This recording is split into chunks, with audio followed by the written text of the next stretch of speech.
अस्सलामु अलैकुम वरहमतुल्लाहि वबरकातुहू।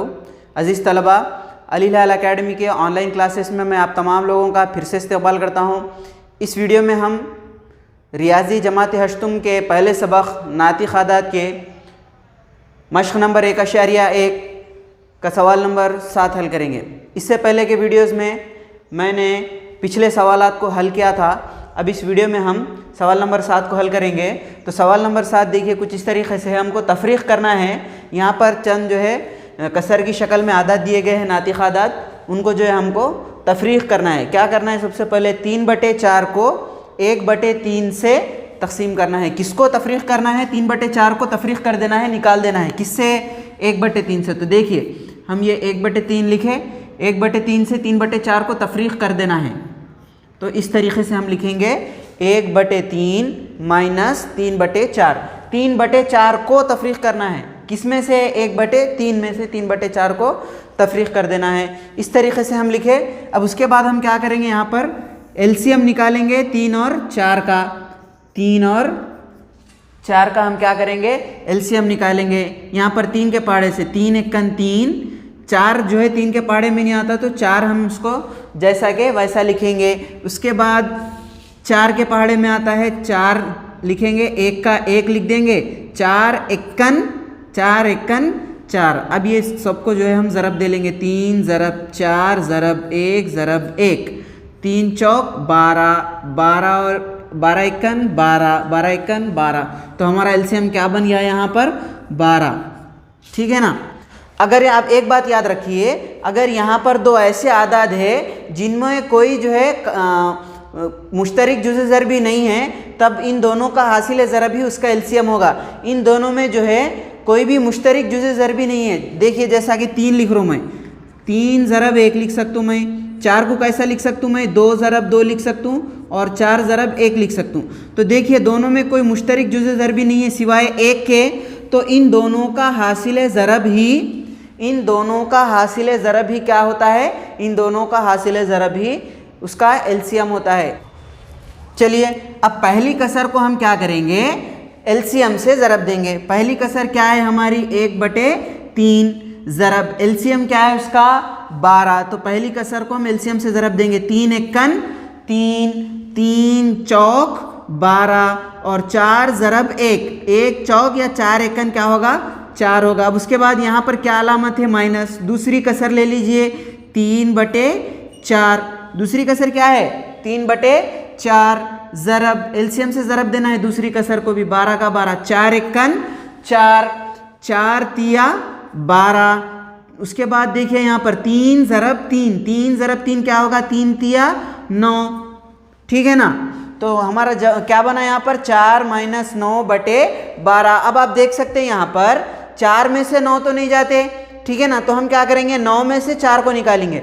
9 में से 4 जाने पर क्या बचेगा हमारे पास? शाबाश। 9 में से 4 जाने पर हमारे पास क्या बचेगा? 5। ठीक, 9 में से 4 जाने पर क्या बचेगा? 5। ठीक है ना। अब बड़े अदद के साथ क्या अलामत है यहाँ पर? यहाँ 4 के साथ प्लस अलामत है, 9 के साथ माइनस है। तो -5 बटे नसब नुमा जैसा कि वैसा। तो -5/12 हो गया हमारा जवाब। ठीक है। अब आएंगे दूसरे सवाल की तरफ। दूसरा क्या है हमारा? -32/13 को 2 से तफरीक़ करना है। 2 से तफरीक़ करना है। किसको तफरीक़ कर देना है? -32/13 को। तो 2 में से तफरीक़ कर देना है। क्या तफरीक़ कर देना है? -32/13। देखिए यहाँ पर तफरीक़ का तो हम तफरीक़ करना है, इसलिए यहाँ पर तफरीक़ लिखे। फिर और एक तफरीक़ क्यों आ रहा? क्योंकि ये सवाल में अदद के साथ है, इसलिए 2 बार। एक तो तफरीक़ करना है उसका तफरीक़, और ये दूसरा सवाल के साथ। यहाँ पर अदद के साथ नहीं था तो एक ही तफरीक़ लिखे हम। यहाँ पर अदद के साथ भी तफरीक़ है, उसको भी लिख लेना है। ठीक है ना। अब देखिए, माइनस और माइनस, ये ब्रैकेट का मतलब होता है रियाजी में ज़रब। माइनस ज़रब माइनस, 2 एक जैसी अलामतों का ज़रब हमेशा मुस्बित होता है, प्लस होता है, याद रख लीजिए। तो 2 जमा माइनस माइनस प्लस जमा 32/13। ठीक है ना। अब वही तरीक़ेकार एलसीएम का, लेकिन आप सोच रहे होंगे कि यहाँ पर तो नसब नुमा नहीं है, तो कोई भी अदद का अगर नसब नुमा नहीं रहा तो नीचे क्या रहता है? 1। ठीक है ना। अब इन दोनों का एलसीएम निकालिए, 13 का और 1 का। तो हमेशा जो है 13 ही आएगा, जो अदद है वही अदद आएगा। जैसा कि आप अगर यहाँ पर एलसीएम निकालेंगे 13 और 1 का, 13 एकन 13, 1 का 1, ठीक है ना। अब तीनों को ज़रब दे दीजिए आप, 13 ज़रब 1 ज़रब 1, ठीक है। 13 एकन 13, 13 एकन 13। अब पहली कसर को 13 से ज़रब देना है। पहली कसर क्या है? 2/1 ज़रब 13, ठीक है ना। अब नीचे तो 1 है तो 1 एकन 1, 13 एकन 13 ही होता। फिर 13 ज़रब 2, 13 दूनी 26 जमा दूसरी कसर क्या है हमारे पास? 32/13 ज़रब 13, 13 एकन 13, 13 एकन 13, 32 ज़रब 1, 32 एकन 32, ठीक है ना। 20 जमा 32 क्या हो गया? 26 जमा 32, 6 और 2 8, 2 और 3 5, 58/13। तो ये होगा हमारा दूसरे का जवाब। अब चलिए तीसरे सवाल को देखते हैं। -7 को -4/7 से तकसीम करना है। किसको तफरीक कर देना है हमको? -7 को निकाल देना है। किस में से? -4/7 में से। तो वही तरीक़ेकार यहाँ पर 7 के नीचे कुछ भी नहीं है तो उसका नसबनुमा हमको क्या लेना है? 1 लेना है। फिर 1 का और 7 का अगर हम एलसीएम निकालेंगे तो 7 आएगा। फिर पहली कसर को 7 से ज़रब दीजिए। पहली कसर क्या है हमारे पास? -4/7 ज़रब एलसीएम क्या है हमारे पास? 7। अब आप सोच रहे होंगे सर यहाँ पर माइनस माइनस प्लस ले लिए, यहाँ पर माइनस माइनस प्लस क्यों नहीं हो रहा? तो इन दोनों के बीच में ज़रब नहीं है, यहाँ पर दोनों के बीच में ब्रैकेट थी मतलब ज़रब है। तो ये अलग अलग आदाद के साथ माइनस है, यहाँ पर ज़रब नहीं है दोनों के बीच में, इसलिए हम प्लस नहीं कर रहे। तो देखिए -4/7 पहली कसर है, उसको एलसीएम से ज़रब दे रहे। 7 एकन 7, 7 एकन 7। फिर उसके बाद -4 ज़रब 1, 4 एकन 4। अब आप सोचिए यहाँ पर 4 के साथ माइनस आना है प्लस आना, तो देखिए यहाँ पर माइनस है, फिर यहाँ पर 1 के साथ ये +1 है, कुछ भी नहीं अलामत है मतलब प्लस ही है। तो माइनस ज़रब ये +1, माइनस और प्लस क्या हो जाता? माइनस ज़रब प्लस। अलग अलग अलामतों का हासिल ज़रब माइनस होता है, जैसा एक जैसी अलामतों का ज़रब प्लस होता है वैसा अलग अलग अलामतों का ज़रब हमेशा क्या होता है? माइनस होता है। तो -4 लिखेंगे यहाँ पर, फिर ये माइनस का माइनस। उसके बाद दूसरी कसर -7/1 ज़रब एलसीएम क्या है? 7 है, तो 7 7 49। अब देखिए ये एक +7 है एक -7 है, ठीक है ना, कुछ भी नहीं है मतलब ये मुस्बित 7 है। प्लस और माइनस अभी जैसा मैंने कहा अलग अलग अलामतों का ज़रब माइनस होता है, अलग अलग अलामतों का ज़रब माइनस होता है। तो माइनस, ये तो इस वाला माइनस यहाँ पर लिखे, सवाल वाला माइनस। अब इन दोनों का भी जवाब क्या आ रहा? 7 7 49 -49, ठीक है।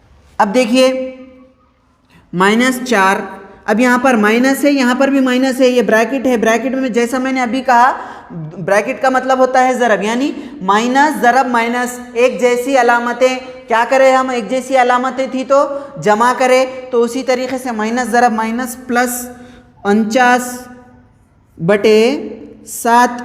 अब देखिए -4 + 49, दो अलग अलग अलामतें, यहाँ पर ज़रब नहीं है तो दो अलग अलग अलामतें हैं, तो क्या करना? हम तफरीक करेंगे। 49 में से 4 जाने पर क्या हो गया?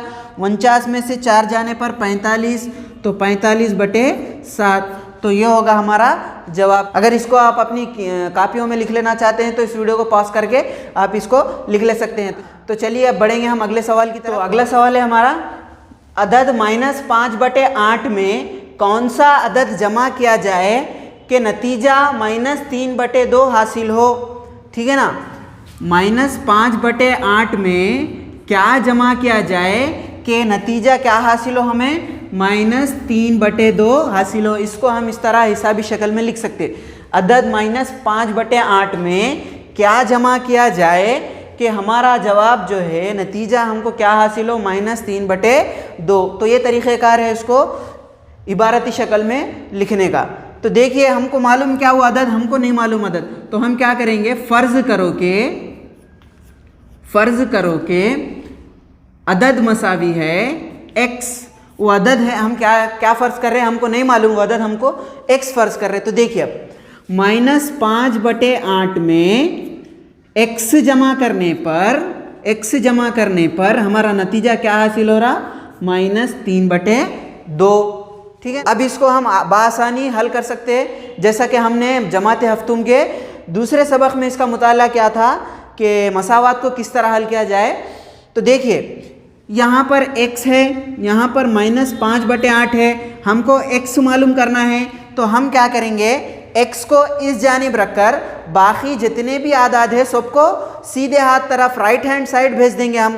तो देखिए ये x का x मसावी है -3/2। अब हम यहाँ से क्या निकाल दिए, -5/8 निकाल दिए। तो उस जानिब हम जो है ये -5/8 को क्या करेंगे, +5/8 लिखेंगे।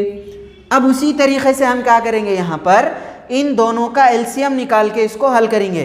तो देखिए यहाँ पर 2 और 8 का एलसीएम निकालना है, हम दोनों को जमा करना है 2 और 8 का। तो कौन से पहाड़े से, 2 × 1 = 2, 2 चौक 8, फिर 2 से 2 1 का 1, 2 दूनी 4, फिर 2 से 1 का 1, 2 1 2। अब सबको ज़रब दीजिए, 2 ज़रब 2 ज़रब 2 ज़रब 1 ज़रब 1, 2 दूनी 4, 4 दूनी 8, 8 1 8, 8 1 8। तो एलसीएम क्या आ गया हमारा, 8।